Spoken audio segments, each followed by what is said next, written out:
Et d'ailleurs, je vous ai apporté ce livre que j'ai déjà montré, Covid-19, la réinitialisation du monde, c'est le forum de Davos. Et dans ce livre, il est dit, il faut que la pandémie nous donne une chance, elle représente une fenêtre d'opportunité. Une fenêtre d'opportunité, pourquoi? Pour une réinitialisation du monde, c'est-à-dire la digitalisation du monde. Et je reviens au pass sanitaire. Il y a un consortium américain qui travaille depuis 2016 à l'idée du pass sanitaire, à l'idée du passeport vaccinal, à l'idée du passeport vert. Ce consortium américain est lié à l'alliance du vaccin Gavi, dont Bill Gates est un des grands responsables et financiers. La réflexion est bien amorcée du côté du gouvernement, on peut écouter. Étant donné qu'on est dans un processus de digitalisation de l'État avec tout ce que mon collègue Éric Kerr est en train de mettre en place, pour moi, c'est tout à fait naturel de penser qu'on aura un vaccin, un passeport vaccinal digital là, à court terme. Bien, écoutez, comme on le sait, le gouvernement du Québec veut faire un virage numérique, donc offrir l'ensemble de ses services de façon numérique. Mais pour faire ça, ça prend une porte d'entrée qui est l'identité numérique, qui va avoir dans le fond deux rôles majeurs. Le premier rôle, évidemment, c'est de permettre aux gens de façon simple et conviviale de consommer les services, mais qui va avoir aussi le rôle sous-jacent, non moins important, d'être capable d'identifier ces gens-là, parce que c'est bien beau donner la prestation de service, mais encore faut-il la donner à la bonne personne sans mettre à risque les informations personnelles qui nous sont transmises. Donc, oui, c'est un chantier qui est extrêmement névralgique. Sans cette identité numérique-là, il n'y a pas de transformation numérique. Et donc, pour nous, c'est effectivement la pierre angulaire de la transformation numérique.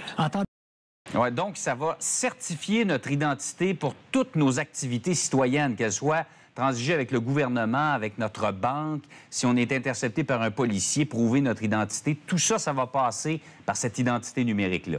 Donc ça, c'est le but au complet de tout ce projet qui, oui, plus que nécessaire. Je veux dire, la société dans laquelle on vit, on est en retard de 20 ans au moins, Jean-François, alors que j'ai participé à son intégration de moyens électroniques d'authentification à la Défense en 99. Là, on est en 2020. Ce que je remarque aussi, c'est que faut que ce moyen-là soit le plus neutre possible et qu'il soit portable à travers le pays, parce qu'il faut pas développer ça juste pour garder ça dans l'ensemble du Québec. Il faut regarder ça à une échelle nationale et déjà, il y a le Conseil canadien de l'authentification et l'identification numérique qui travaille avec des partenaires, dont Desjardins, pour être capable de garantir la portabilité de ce mécanisme-là. Puis je verrais d'un mauvais œil, puis ça serait vraiment pas pratique pour tout le monde que ça soit restreint juste au Québec, la façon et le mécanisme qu'on veut développer ici. Je reviens au pass sanitaire. Donc l'idée, en fait, c'est d'appliquer la feuille de route. La feuille de route, c'est l'identité numérique pour tout à chacun. Qu'est-ce que c'est l'identité numérique? C'est soit par reconnaissance biométrique, reconnaissance faciale, l'iris, tous les moyens, etc. Et c'est de géolocaliser les fourmis errantes que nous allons devenir, de les contrôler. C'est-à-dire c'est le traçage humain, le traquage humain et le flicage intime. C'est-à-dire qu'avec l'identité numérique qui va remplacer toutes nos identités, les géants du numérique d'une part et la classe dirigeante d'autre part pourront nous contrôler, pourront nous surveiller et avoir accès à nos données les plus intimes. Eh bien ça, Orwell ne l'avait même pas imaginé. Voyez ? Et donc, moi je dis, je ne veux pas du passeport sanitaire, parce que c'est l'engrenage vers l'identification numérique. Et l'identification numérique, c'est un monde sans liberté. Vous voyez, le jour d'après, ça veut dire en fait, ça veut dire un monde dans lequel, au nom du tout sanitaire, on a sacrifié la jeunesse. Un monde dans lequel, au nom du tout numérique, on a sacrifié la société de voisinage. Et un monde dans lequel, au nom du post-humanisme, on dénature l'espèce humaine.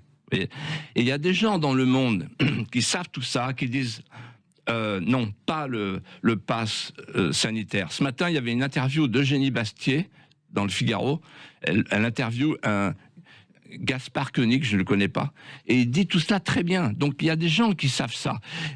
Nous sommes en train de perdre l'essentiel de ce qui fait l'harmonie de la vie, c'est la liberté.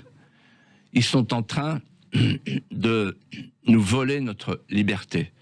Et en fait, un pouvoir faible gouverne par le contrôle total, et quand il a goûté au contrôle total, il est difficile pour lui de rendre aux citoyens ce qui est le plus précieux pour eux, leur souveraineté, c'est-à-dire leur liberté. Philippe de Villiers, le jour